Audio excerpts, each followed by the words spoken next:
আসসালামু আলাইকুম, সবাই কেমন আছেন? আজ শুক্রবার, তো আজ আমরা হাঁসের মাংস রান্না করতেছি। তো এই দেখেন, পাতি হাঁসের মাংস আমি কুটে নিয়েছি, এটা রান্না করব। এখানে আদা, রসুন, পেঁয়াজ, শুকনো মরিচ বাটা, এখানে আমি এলাচ, দারচিনি বেটে নিয়েছি।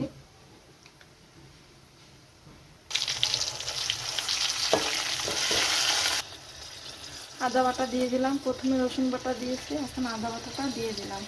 শুকনো মরিচের বাটা যেটা রেখেছি ওটা দিয়ে দিচ্ছি। 2 টেবিল চামচ শুকনো মরিচ বাটা দিয়েছি।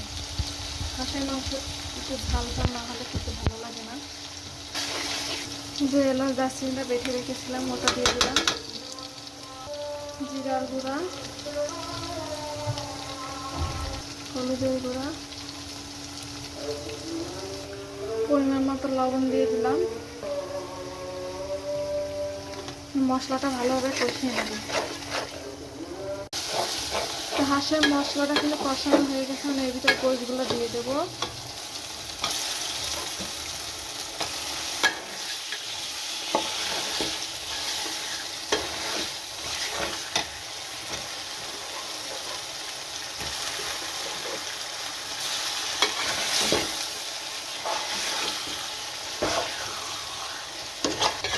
এখন গোশগুলো ভালোভাবে কষিয়ে নেব।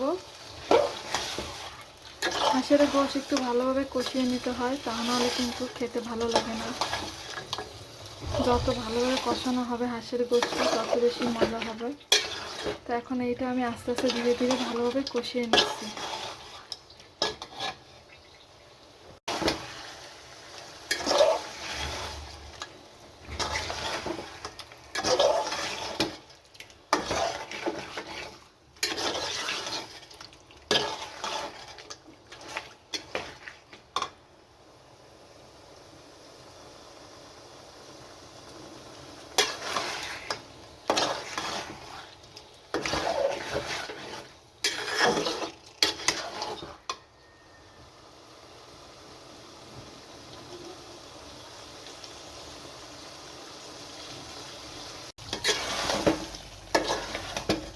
তো হাঁসের গোশ কিন্তু আমার ভালোভাবে কষানো হয়ে গেছে, মানে এর ভিতরে গরম পানি দিয়ে দেবো।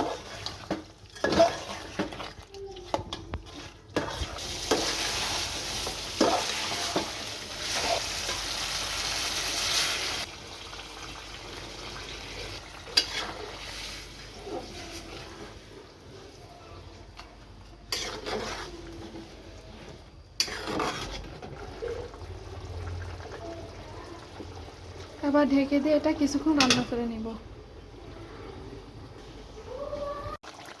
আমার হাঁসের মাংসটা কিন্তু রান্না করা হয়ে গেছে। তো এইভাবে হাঁসের মাংস রান্না করে বাসায় খেয়ে দেখবেন, আশা করি আপনাদের কাছে ভালো লাগবে। সবাই সুস্থ থাকুন, ভালো থাকবেন, আল্লাহ হাফেজ।